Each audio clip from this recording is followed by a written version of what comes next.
Okay, perfect. We got Austin on stage. So first and foremost, thank you for tuning into Sunday Dinner. I'm your host, Zach Radio. And I have a guest on my show that has inspired me so much in Web3 and in marketing and branding.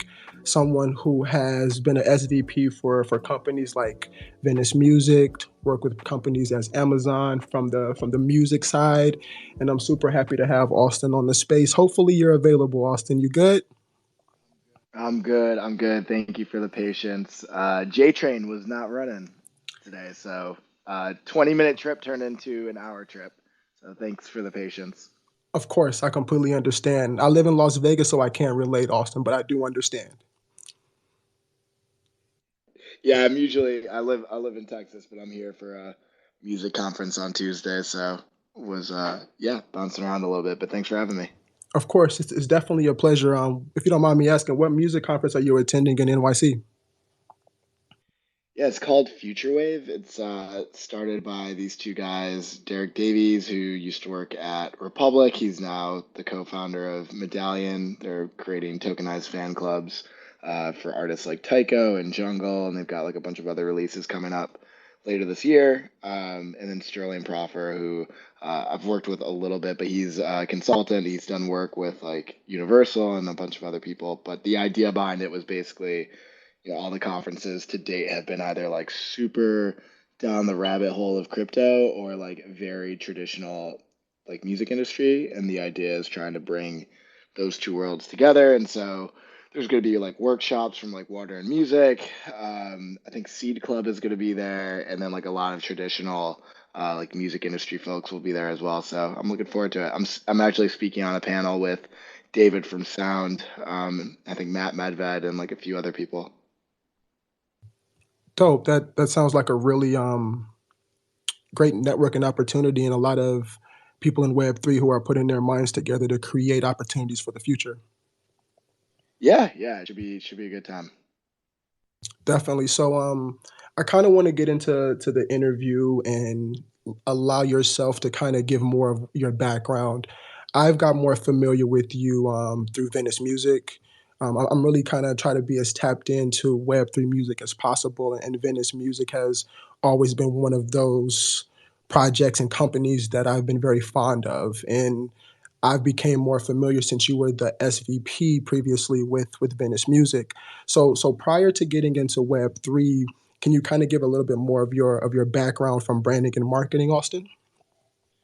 Yeah, so I have prior to being at Venice Music, I was at Amazon for 5 years, graduated from North Carolina in 2014, worked in retail for about a year and a half of my time at Amazon. So I was doing like vendor management, which entailed like supply operations, like negotiations, marketing, everything that like you would need to have a relationship with all of these suppliers. And then from there, I spent 3.5 years at Amazon Music negotiating contracts with record labels.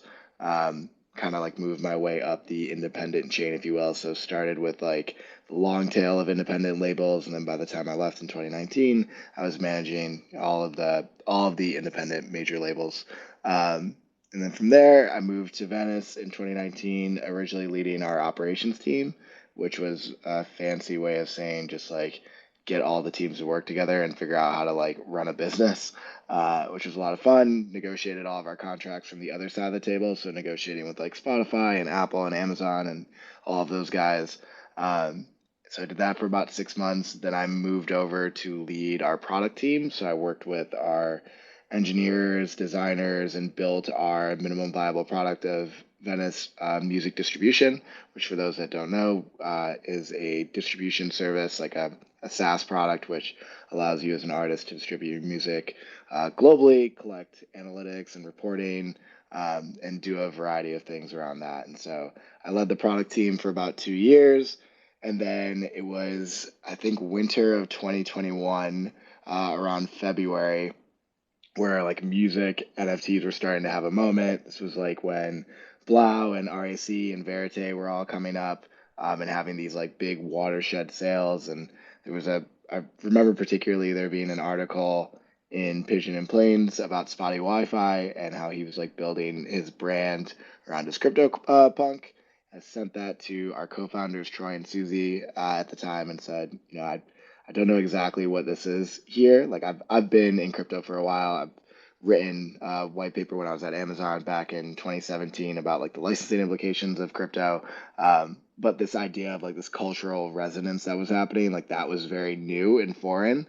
And it felt like we were going to have a role to play. And so I transitioned out of my product role and really spent like the next 6 months just kind of figuring out what our role should be. Like, how can we be additive in this new space for artists trying to figure it out? And ultimately, what we landed on was being kind of that bridge and facilitating dialogue and conversation and helping artists on ramp into Web3. And so we launched the Venice Music Collective in June of this past year. And that was like a token gated pass that gave you access to everything that we did at Venice Music. So whether that is the actual distribution product or the community events or the partnerships, everything was gated behind this token. And yeah, so that leads to like present day. I transitioned into an advisor role at Venice in August. I've spent the last few months after taking a little bit of a break building out my own content around my newsletter and podcast, also doing a bunch of advising for a few companies and some investing. So that takes us up to present day. Thank you for going over those details, Austin. So I kind of want to take a step back and kind of discuss your time at Amazon on the music side. And you mentioned that you work with a lot of independent labels. And one of my major questions, and I want to understand because we understand the value that NFT music provides to artists. With your experience, do you see those independent labels making that transition into Web3 because we know how beneficial and lucrative it can be for those artists? Yeah, I think there's a spectrum of interest, and I think you're seeing a lot of experimentation take place on the independent side. Whether that needs to come from the labels or the artists themselves, I think is dependent on the relationship. But I do think that there is an openness. It's a delicate balance, right? Because the label really only needs to get act like the promise of Web3 is that like you don't need middlemen, and so like the label only really needs to get involved if they're going to be additive. And I think where they can be additive is through thinking through strategy, is building relationships, is building a go to market, is building a content release calendar. All of those things I think are highly additive, so that the artist can just focus on creating. But yeah, I think you're going to see more and more independent labels get into it. It's a challenging thing. The silent part that's not being spoken about right now is the licensing implications on NFTs, particularly for artists that may work across a multitude of they may have a multitude of songwriters and producers, they may be in major label deals. All of that can add like a lot of complexity when it comes to actually minting an NFT and who has rights to it. I don't know if you guys just saw, but like Blau was recently sued over one of his NFTs that generated like $10 million because the songwriter was claiming that they were owed more than the 25,000 that he wanted to pay. And so, yeah, it's not very black and white. I think it's very nuanced. I will say for any artist, if you own 100% of your masters and you own the composition, like you should go ahead and be minting and experimenting, but doing it in a way that is compliant with the agreements that you have. Most definitely. So you mentioned you've been in crypto for quite some time. How did you really get onboarding into NFT specifically, Austin?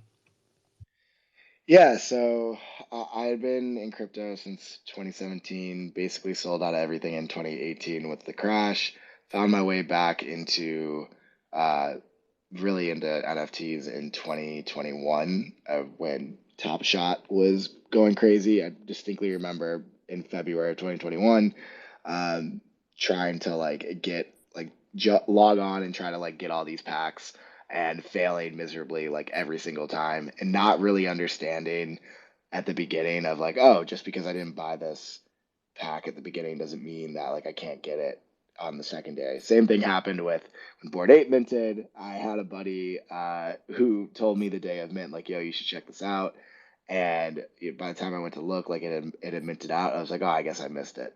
So like, there's definitely a learning curve, education process to secondary. But I bought my first NFTs in the fall of 2021. I bought Heart Project and Atom Bomb Squad. I believe it was like in September, and then shortly thereafter got into the Doodles community, and also have been purchasing a lot of music NFTs from that point as well. I was actually with David from Sound like the month before he launched Sound XYZ, looking at like mock-ups of what would be season one and talking through that. And so I've been along for that ride for since day one. But yeah, that's kind of been my journey into NFTs. Having an understanding of what you do from branding and marketing, what inspired one big idea? Yeah, it's a few things. So I started it when I was still at Venice, and for me, it was very much like a forcing function for myself of just making me like have to actually think through my ideas because often on Twitter, it's a 140 character soundbite, and it's not the level of depth that I think is going to be required to be an actual like to actually be able to provide value in advisory services like I have been doing. And so it became out of that like, okay, I want to build some signal to show that my opinions are put out there, and then it very much became a very fast flywheel of you put things out into the void and you get a lot of feedback back. Like it really does start to generate a lot of signal for you of people that are thinking the same way or hadn't thought it the same way and like want to talk to you about it. And so that was kind of the genesis behind it, is like let me force myself to write through one idea every week, and do it in a way where like a lot of my normie friends can understand it, because the content that I read like the Ben Thompson Stratechery and the Packing McCormick's, like they're not the most beginner friendly, I would say. Like I really enjoy it, but not everyone has an hour to like read through Packy's pieces. You have to kind of be a bit of a, I don't know, just it's a bit of a commitment. Um, and so I try to do something that's a little bit shorter, a little bit more beginner friendly, that like my friends at Amazon or in the music industry can basically like read over a cup of coffee. And so it's usually like 1,000 to 2,000 words, something that you can read in like 10 minutes. Also, I am incredibly lazy, and so I just don't want to write more than that. And so it's also a forcing function for myself. I think like the best writers are usually the laziest because they try to say the least amount instead of trying to just like say the most. Um, but yeah, does that answer your question? Definitely, it does. But one of the things that I wanted to highlight, one of the things that you did that really inspired me to get my mind really going was you started to put your content on the blockchain and create additions with that. What inspired you to do that as a content creator?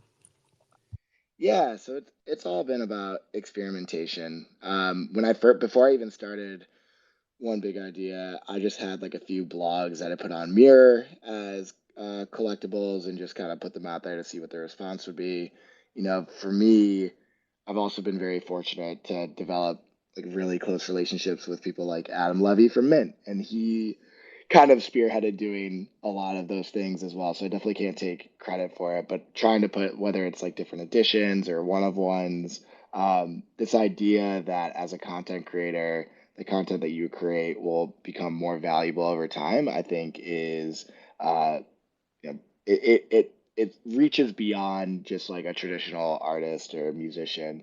And so, yeah, my hope is that by like putting these out there, if you resonate with the content and you want to collect it, what you're doing is actually creating some signal for yourself of ideas that you identify with, and that you enjoy. And whether that has like financial upside for you in the future or not, it does start to like create your on-chain representation. So it becomes much less about me, and it's more of like, oh, as a collector, like, I vibe with Austin's ideas, with Cooper's ideas, with Adam's ideas. whoever else is like creating content, and you can really quickly create like a curatorial signal. So I'm gonna do a bunch of experiments when it comes to NFTs with my content. We've been doing like the last podcast that I did with Zeneca, I put up as a one of one on Manifold as an auction. I think the floor price is like 0.04269. So we love the memes and just trying different things with it. We're gonna do a bunch of different free NFTs, but yeah, I just really focused on also how you convert your audience to collectors because I think that is the key bridge in Web3 as well. Like actually, this is in my piece coming out tomorrow, but you can kind of think of it like there are two funnels, and as your goal as a creator in Web3 is to convert your audience to collectors. If you think of it as like a Venn diagram, your audience is typically much, much bigger than your collectors. They're not a perfect union, meaning that like some people that collect your stuff aren't necessarily your audience. Like they may, and we see this a lot in like Web3 music. People, it's something like 90% of music NFTs actually go unlistened to, but people still want to support and be patrons. And I think you're going to see a similar thing in like other types of content. But the way that I've been trying to think through it is okay, build this audience and then move them downstream to collecting. And then when they're collecting, you give them different various soft landings. So you do free NFTs for people to like quickly onboard with their wallets. You have really low priced, affordable paid editions. And then maybe as you increase the amount of utility, whether it's a one of one or a higher price paid edition, you can introduce those as well. Well said, well said. So, as a content creator yourself, who's creating and building at a nice rate at this time, what is some feedback that you would give to a content creator who's trying to monetize if they don't have such a huge following or relationships? Yeah, I mean, so the monetization piece, I would say you don't need a lot to monetize. You can, like, if you have one person that believes in you, you can monetize. I think I haven't really like put that at the forefront of what I've been doing. I've been much more focused on just building to scale currently, but I would say that like I had a really helpful conversation with Adam as I was getting ready to do the podcast, and I don't know if people are familiar with Mint, but it has like I think something like 30 or 40,000 downloads a month now. He has like massive sponsors with Lens Protocol, and he's Bello came on as a sponsor, his company. But we talked about like his season one when he first started, he had 100 followers on Twitter and he was able to secure, and I'll speak openly about this because he's been pretty open about it. But he was able to secure three $5,000 sponsorships for his season one of the podcast with Coinvice and POAP. And really, if you think about it, like from a brand perspective, what you're doing is pitching them on you as a creator and like being there early is going to like pay dividends for them. It's also something that they can, if you have them pay via like an NFT, for example, like Adam does, it's something that they can point to that they were there at the start. And so I don't think that you need scale at all. Like I think that's the promise of like 1,000 true fans or even like 100 true fans. But also where you monetize is important. So if you're a content creator, like if you're have a newsletter, for example, you don't need to monetize necessarily everyone that reads it. Instead, what you can do is look to reach out to a bunch of companies and see if someone wants to actually sponsor the newsletter itself. So just thinking of it from both sides of the marketplace, if you will, is pretty important. From an experience standpoint, what advice would you give someone who is trying to get into branding and marketing within Web3, Austin? Man, this is like a funny question for me to answer because up until like a month ago, I wouldn't say that I had any brand or marketing experience. It's very much just been like what I have had to do to build out one big idea. I think there's probably like um people probably put if they're anything like me, probably put too much pressure or view it like branding and marketing is something that like needs to just be like learned. But I think it's just something that you do. and you start to get a sense of like what your tone of voice is and how you want to present yourself to the world, and what are the different funnels by which you can put your ideas in front of people. And it really is just like the advice that I would give is just to go and don't worry about getting it all right at the beginning, and just be willing and open to experiment. Like most of the things that you do are going to be two-way doors. Like that's a concept that I try to impress upon people. Like think through if your decisions are one or two-way doors. Most things that you're going to be doing are two-way, and so like if you do it and it doesn't work well, you can always pull back and you can go in a different direction. Or maybe it goes well, but like you want to add something to it.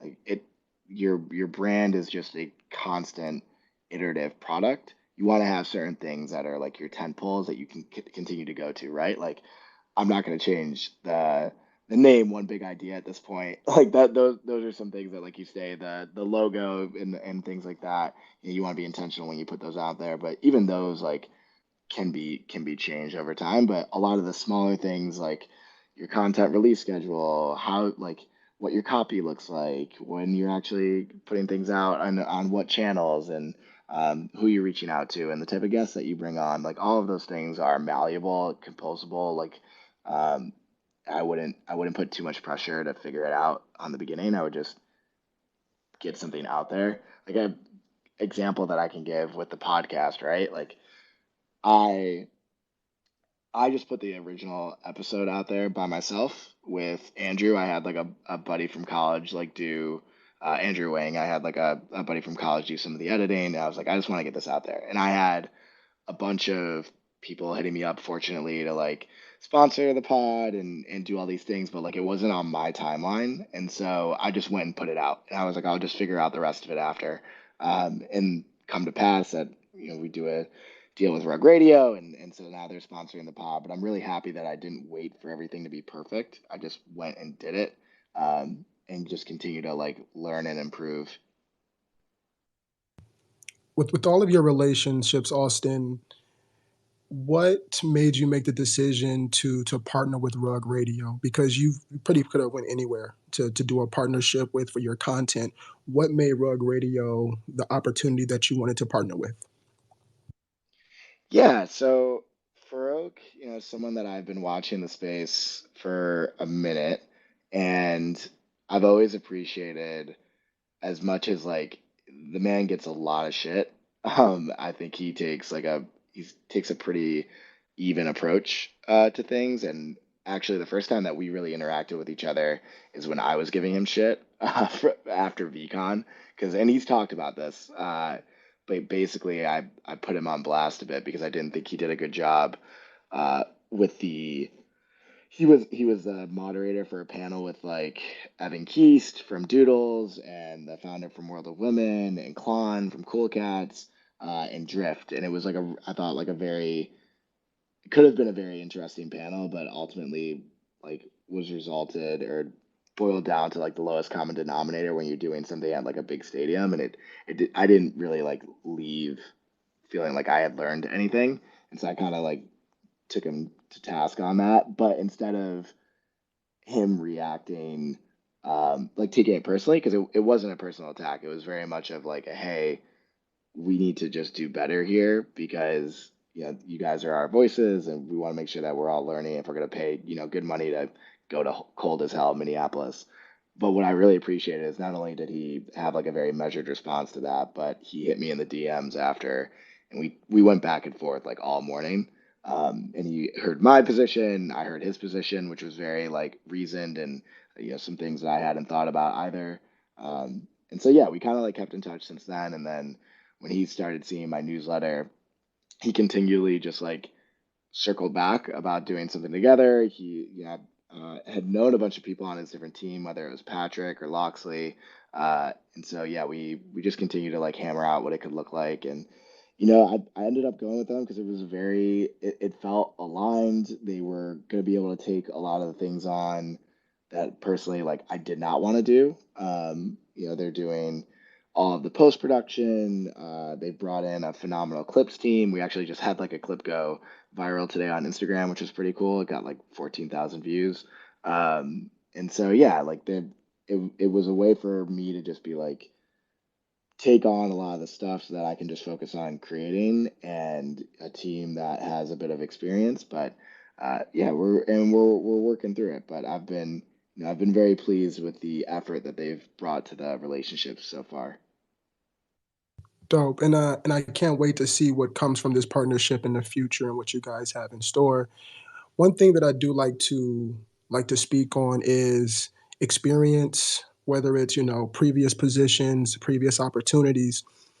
You've worked for some big companies. What were some of the most memorable experiences you've had during your career thus far that you've taken into your independency today, if that makes sense? No, it does. Big question. Yeah, probably I'll start with Amazon launching. So when I joined Amazon Music, it was to negotiate with the long tail of record labels prior to the start of Amazon Music Unlimited. So for those that don't know, Amazon Music Unlimited is basically like the Spotify premium competitor or Apple Music. So it's a full catalog. And this was, we're building this from scratch. So it was kind of like a startup within Amazon, which was a lot of fun. Um, and at that time, the licensing landscape looked a lot different than it does today. Like there were statutory damages for any music that was unlicensed on the sound recording side, and so basically my responsibility in the month leading up to launch was to figure out like our exposure to risk. Like the statutory damages work basically on a per play basis, not on a per release basis. So it's something like $10,000 per play. It's like pretty ridiculous. So it can add up like very quickly. So I spent a month basically developing a system going through the Library of Congress and to like figure out what was registered and looking at like Billboard to figure out where our gaps were. Um, and so that was like every day in a war room with like the head of our team and the head of Amazon Music, like diving into, what were we comfortable releasing, what was like on our like yellow list, like proceed with caution, what was like we're definitely not going to release this. The licensing landscape has since changed. There's like a blanket license agreement on the sound recording side, and so you're able to put things up. Um, but yeah, that was like very formative in just like you had to be very meticulous like every single day, like going through the gaps. It was also fun because on the like where I did identify gaps that we decided we absolutely had to have, I was responsible for negotiating with those. So like this was 2016, like Coloring Book had just come out. Chance the Rapper was like one of our gaps, and so I got to negotiate that with Pat, the manager at the time, who was working with Chance, which was a lot of fun. And Frank Ocean was also like coming off his Universal deal, and so I negotiated with 360 to get Frank's content on Amazon. So yeah, that was just like there was a ton of different work streams going on, and it was very much just like try to like come through, and you're not going to be able to do it all at once, but like make steady progress. Like if your to-do list looks like 100 different action items, maybe you get to like two of them one day, or you only get to like one, or you only start one, and like you just have to keep chipping away at it. And I think I've similarly taken that approach to just how I think about my own business. Like I a lot of the way that I structure things are based on the way that I see objectives from Amazon. So like I have I have OKRs for people that are familiar with those. They're like objective key results. The idea is like what are these like big goals and how are you going to quantify it? Like I literally have created those for my own business. And so I can see how I'm doing, like what my Q4 initiatives are, what are all the individual things that I'm trying to get done, and then, go back and look on a day-to-day basis. Is the work that I'm doing actually helping to fulfill those? Am I on track with that? So that's definitely one. Another one, I wrote a we have these like working backwards documents. They called like PR FAQs. So the idea is that you start with the customer, like start with the end in mind. You write a press release as if whatever you're doing has already launched. And then you get into like your frequently asked questions. That's something that I've taken with me everywhere. I did that at Venice when we were launching the Venice Music Collective. I had everyone review a PR FAQ of the collective and be like, okay, if we achieve our goal, is this how we think everyone's going to talk about it? What are the key areas that we need to be diving into? What are the dogs that are not barking? This idea of like, what are the problems that haven't arisen yet that we should be on the watch for? And I did that same exercise again when I started my own business of, okay, where do I want one big idea to be a year from now? Let me actually like write that out. What would that look like? What like kind of reverse engineer it? What are the things that need to be true in order to get there? So those have been pretty formative. I'll always look back very fondly on the build out of the Venice music distribution product itself. I was moved into a product role with zero product experience, and basically just a lot of belief from the co-founders that I could do it. They also paired me with an incredible mentor who is still a mentor to this day. This man Ryan Walsh, who was the head of product at Apple Music. He was also the head of product at Beats Music before that, and so very much could like relate to a lot of my struggles working with creatives, working with like straddling the line between working with creatives and then working with like technical talent. Is a skill he also shared, and also was just like one of the best, or is one of the best like product people I've ever met. And so that was really formative as well. But yeah, those are a couple experiences. Kind of taking a step back regarding how you approached Venice Music's founders about the possible opportunity regarding music NFTs. For someone who is trying to build and facilitate partnerships like that, what feedback and advice could you give someone in that instance? Yeah. So for me, I think yeah, it's a great question. I think I've always been someone who am annoyingly obnoxious about the things that I am interested in. Like I let everyone else know. And so whether it is research on the music industry, we basically like had a Slack channel and it was like industry news and research and things like that. Like I'm the type of dude that was like reading the media reports and like sending those around, like understanding what all the different trends were. Like I think I built a lot of trust from the co-founders because like I was in it and I showed that like I had like a good sense of where the ball was moving. And so when it came to Web3, like I was in it fairly early, like letting them know, hey, like we should explore this, and then just continually like hitting them over the head with it, like constantly, whether it and meeting them where they're at. So like maybe it's not Slack, like Troy would love to like be on text message, and so I would like send him different things of, oh, did you see this drop, did you like see what this artist is doing, like you have to with anything, like you just have to continually like give people breadcrumbs. You can't expect that they're gonna like get it right away. And I think that's often like I think people get frustrated sometimes or like why doesn't so and so like understand music NFTs or understand this or that, and it's like it takes time, like you have to like continually look to educate.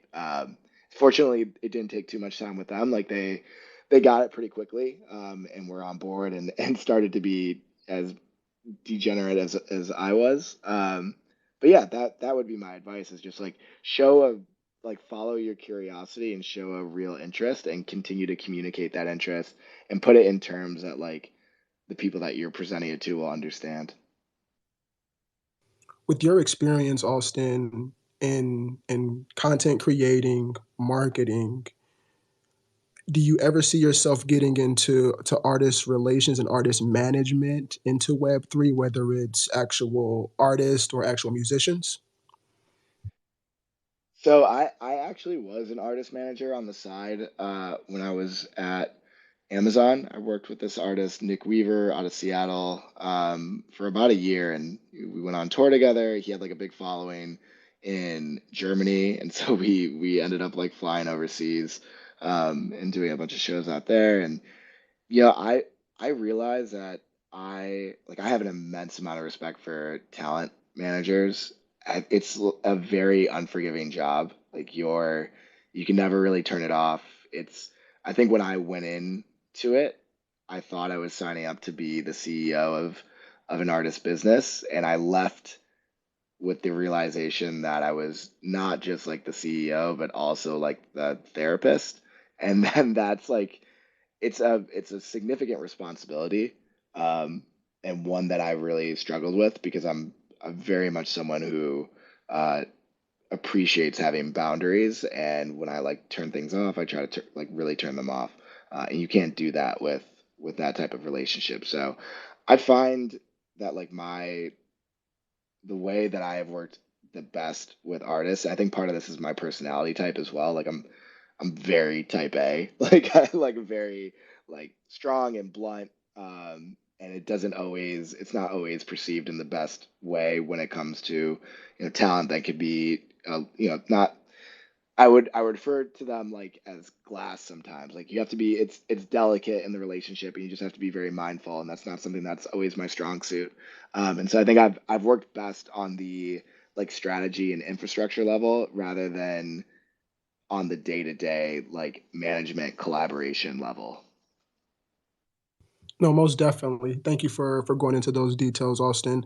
I do wanna be very mindful of your time. I know you're traveling, so I got a few more questions, and if anybody Sure. wants to request, feel free to request at this time. One thing that I was thinking about, what would be your dream collab and or partnership? Ooh, in terms of In what? in terms of I would to simplify it, I would say like Web3 or in content creating in that regard. Yeah, I think dream collab.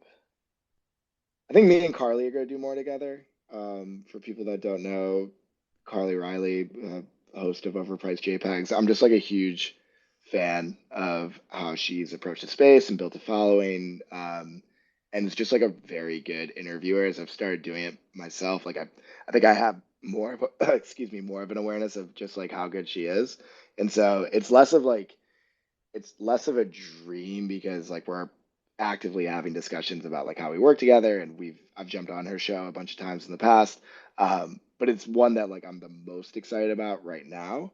uh, and then yeah, I think there will be others in the like music space. Like I've really enjoyed my time sitting on the board of like Cooper's music NFT launchpad and getting to like sit with those artists and watch them grow. Many of them who had never minted an NFT before are now like selling out on Sound XYZ, and like they didn't have like Twitter pages and now they're building followings. Like I find a lot of gratification in that, just like watching them grow and being a sounding board and just being there to support. So less about like collaboration per se, more of just like being a helping hand where I can. But yeah, I'll have to come ask me that question again maybe in like a couple months. I might have a different answer. Will do, will do. So you're building a community of content creators. What inspired that, and what do you see coming from those conversations? And for those who don't know, Austin created a Telegram where we can really just throw ideas off each other as content creators. What inspired that, Austin? Yeah, it was entirely selfish. Like, like I did it because I was looking for people to bounce ideas off of. Like creating can be a very lonely space. It's like you're yeah, there's just like a lot of self-doubt that can creep in. You feel like you're just like constantly like putting things out there and may not be getting, the reception back that you want. And so it's good to have like peers that you can kind of commiserate with and share ideas off of, and ultimately knowing that like you as an individual can only see so much, do so much. But when you're part of a collective, you can take on a lot of, you can get like other learnings and experts in the room. And so it's been a great place of just like, it's less chilling and it's more of like, hey, I have a question on how to do this, or, have you guys heard about this? And yeah, being able to like build with each other. So yeah, that's kind of been the genesis of it for me. It was just I wanted a safe space for creators to be able to bounce ideas off each other, and I think it's serving that purpose. Thank you for your honesty, Austin. I'm selfish. Thank you for for getting straight to the point in that regard. I do have two people on stage. We have Chris and Jen. Let's go with you first, Chris. Hey, what's up, Austin? I met you at Consensus with Brooke, and actually, we were running around town with Jen too. So, what's up, Jen? Oh Um, yeah, what's up, Chris? I how's it remember going, you. brother? I want to ask you a quick question. I thought you were great on camera. I was shooting. I've seen that you've done some, like short form video, vertical video, all that. What's your favorite kind of content to create? Yeah, it's a great question because I went into the podcast with an intent to basically have it be a reflection of my newsletter, which is to say that it would be very strategy focused. It would kind of be in the ilk of the stuff that I find myself gravitating towards and listening to. So like the all in podcast, like the like VC type of like strategy, like deep dives. But as I like started doing interviews, I found that I personally got the most energy from lifestyle type of content, like people actually telling their stories like on a very like personal, intimate level. And so yeah, I just like I'm thinking through that as like we're gonna do like season 0 right now, which is gonna end up being like 13 episodes of the pod, and then we'll come back at the top of next year and do like 20 episodes. And so I'm currently in the process of like determining who is going to be part of that cohort, and I'm specifically looking more at like artists and creators who I think have like really interesting stories to tell, rather than thought leaders or founders of like brands or anything like that, which is kind of like where I started. So yeah, that's just kind of been an iterative thing where I did 4 interviews in London last week, and I found that I just was really gravitating towards the lifestyle content. Great question, Chris. Jen, what's on your mind, my friend? Oh, hello, hello. I don't necessarily have a question because I know this young gentleman here on stage, and I just adore him. And so I just came up to give him flowers because honestly, like he is so helpful in the space and so positive. And I don't run into like a whole handful, a lot of people like that. And I just want to tell everyone in the audience that does not know Austin, like I know him in real life. He is one of the most kindest, I mean, most amazing people in this space. And so I really encourage everybody to follow what he's doing and listen to his podcast because it is a breath of fresh air. He is not a yes man. He's not someone that's going to tell you what you want to hear. He's very honest and open and has great opinions about everything and offers so much value. And I'm so happy that you had this space. I want to jump in and just say that and give you your flowers because he's so modest. He would never like go up and talk about himself that way. And that's another reason why I adore him so much. And so I will do it for him and I will yell his name from the rooftop and tell everyone what he's working on forever because he is a gem of a human and just we need more people like you in this space. So that's my TED talk. Thanks, Jen. I really appreciate it. Love you too. Thanks. With that being said, thank you, Jen. Thank you, Chris. And Austin, I want to thank you for taking the time out of your active schedule to pull up today and speak to the community and educate the community on everything that you're working on, everything that you're building. I know you have a lot of things prepared for the community for the future, and I'm super excited for it. Before we close it out today, Austin, anything you want to close out on? No, just kudos to you, Zach. Really appreciate you having me on, and yeah, it's been great to see you build out this space as well. And it's awesome to see so many losers in the crowd. I just love how you guys continue to pull up and rep on a consistent basis. So keep doing what you're doing. My DMs are open if anyone has any questions. If you're creating content as well and you would like to get into the Content Creator Collective, it's completely free. Just hit me up. I'll shoot you an invite. But yeah, thanks again for having me on. Definitely, Austin, and don't work too hard in New York. And I hope everything goes well. Looking forward to hearing some reviews and some feedback on those panels that you will be speaking on, and any additional knowledge that you can provide to the community from these panels. Please let us know. And have a blessed day, everyone. And thank you again, Austin, for pulling up today. Appreciate you, my friend. Appreciate you. Peace, guys.